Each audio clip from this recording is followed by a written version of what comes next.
All right, people, pack it up, shut it down. It's over. 6 billion only in Q1 of 2022. Rock Health reporting it. That's it. Bubble burst. Game over. Matthew Holt, tell me more on the April 14th episode of Health Tech Deals.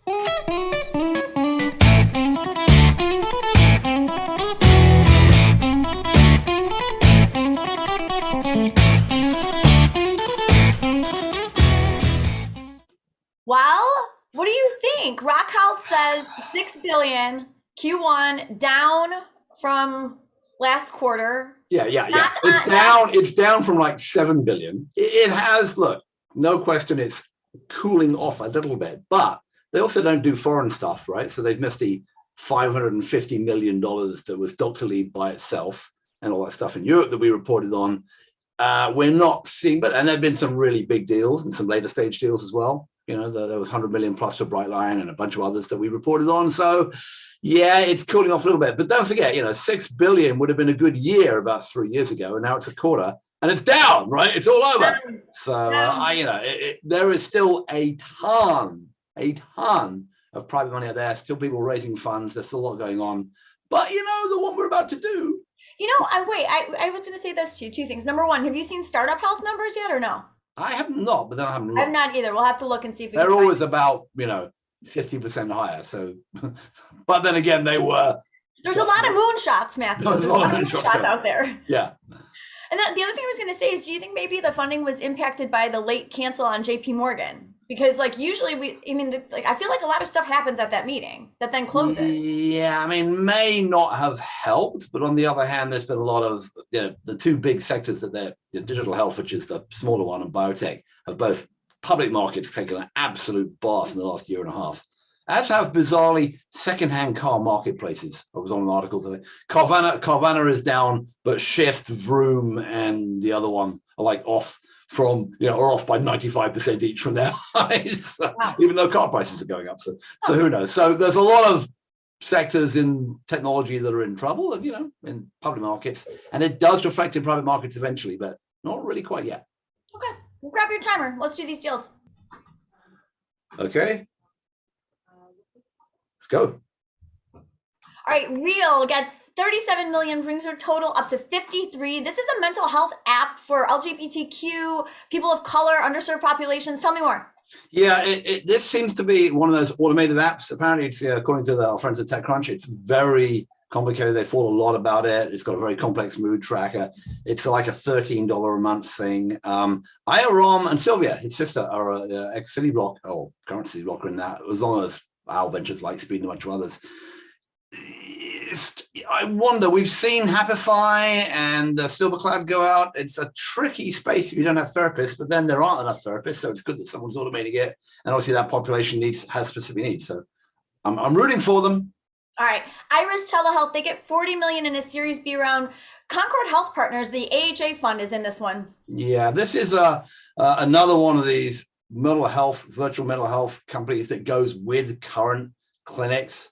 Helping primarily hospitals and FQHCs, community health centers. They're claiming they have 200 hospitals and community health centers on board now. And, it's one of those sort of wraparound things for when the patient isn't in there. Can they reach out to them? Can they do this, that, and the other with them? So interesting. All right, this one's really interesting to me. 9 a.m. Health, diabetes, $16 million, 7wire is in this. Leaps by Bayer, Startup Health, and Tolman is going on the board. Tolman's going on the board. So this looks very like Livongo without the coaching. It's the My Sugar guy, Frank Westerman. You can get your drugs, your strips, virtual care, and lab tests at home, your favorite thing, all bundling around about $60 a month at the moment. Sounds like amazing if they can make money on that, but certainly an interesting play. Yeah, we'll see how. What about Duos? They get 15 million. This is another one that kind of looks like Papa, you said. Yeah, it's personal assistance and technology for seniors, run by Carl Alfers, who used to be at Rally Health United Sub. Geisinger's in there, McClellan as clients. Interesting. All right, and what about Echo? They get. Oh, you're on the wire there. Well done. Did I get it? Yeah, you got it. You got Echo. Do Echo. All right, Echo, 30 million in a Series C brings their total up to 125 million. This is a new stethoscope. Yeah, I've been, it's actually not that new. They've been around for a while. Actually, you had one of these. Had one. One was sent to my office, which I thought was for me, but it was for somebody else. So I stole it for a while. Pretty cool. It's like a stethoscope, like a traditional stethoscope, except for it doesn't have the bit that goes in your ears, and it records the stuff and it will tell you. But it's basically like a somewhat similar to the name of the thing people you do your phone with, tracking AFib and electrocardiogram. Who am I thinking of? You put your fingers on the phone and they have the wristband. Oh my God, how can I not remember their name? But the whole idea is, can you, this is meant for professional use. Can you basically improve on the fact that if you have a traditional stethoscope, you're depending on the doctor's hearing, which is obviously, not reliable and highly variable. So they've got it, and they're checking for AFib and stuff. A lot of people are looking at the various sort of heart indications, and AFib. By the way, my father-in-law's in the hospital with AFib at the moment, so it's a real problem.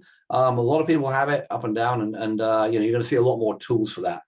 125 million sounds like a lot of money, but they just don't sell a bunch of them. Not really. They'll be all right.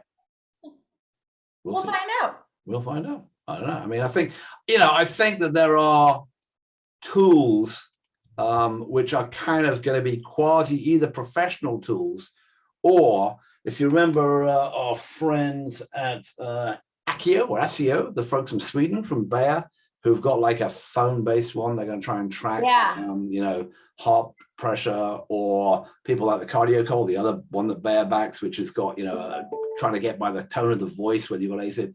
There's going to be like a multi-pronged assault of devices to try to track you and breathe into you.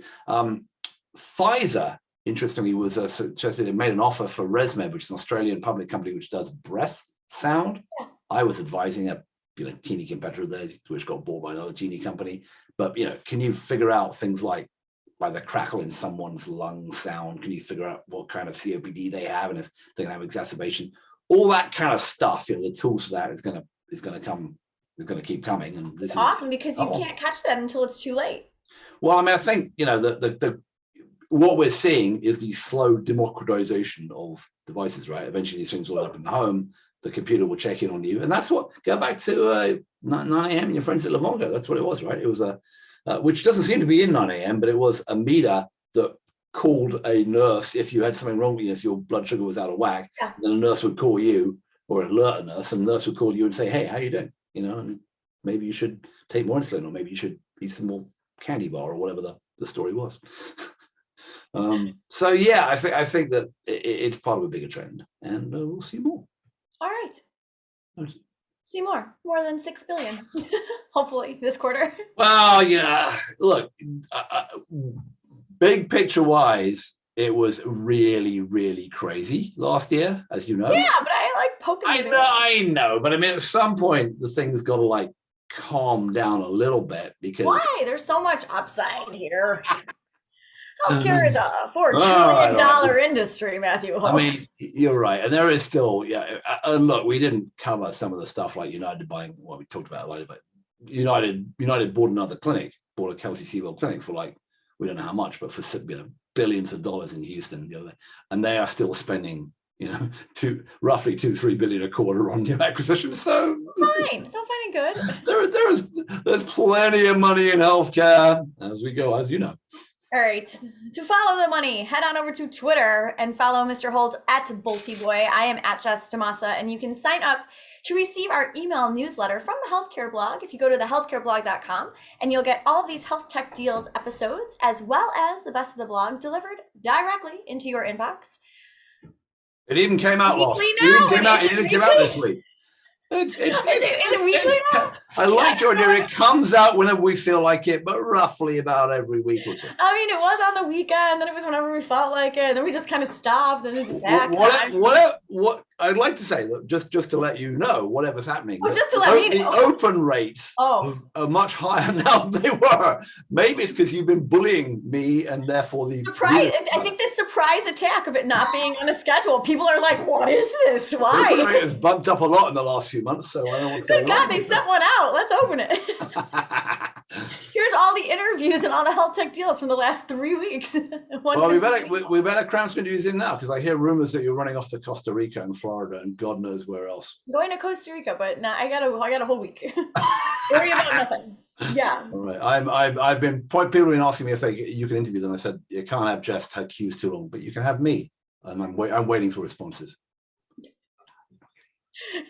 Whenever we feel like it. All right, I'll talk to you guys later. Bye.